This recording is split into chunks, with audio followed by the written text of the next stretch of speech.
Restructuring professionals drafted in to handle the insolvency of Carole and Michael Middleton's business have hit a major setback. Interpath Advisory, IA, a City firm, has found itself unable to cover all recoupment costs as the growing sum surpasses £260,000, it has been claimed. Party Pieces fell into administration last year, owing creditors £2.6 million, and IA was subsequently appointed to handle the insolvency process.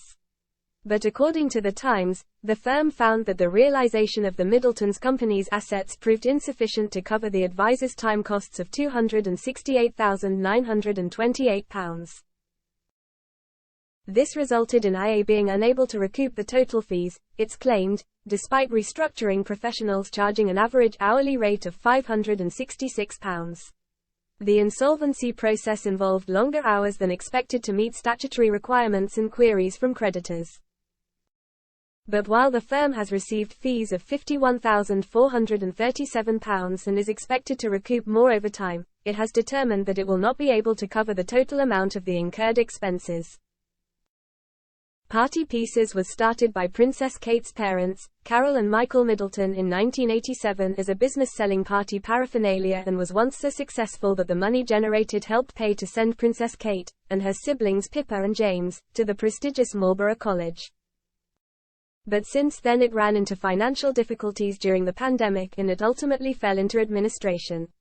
The business was last year sold to entrepreneur James Sinclair for £180,000 through a pre-pack administration, according to The Times, leaving Interpath Advisory with limited funds to meet obligations to creditors. The Princess of Wallis' mother, Carole, stepped back from the day-to-day running of the business in 2019 and became a brand ambassador, but was parachuted back to help run the company as it sought a rescue deal in spring 2023. Requests for comment from the Middleton family have not been answered.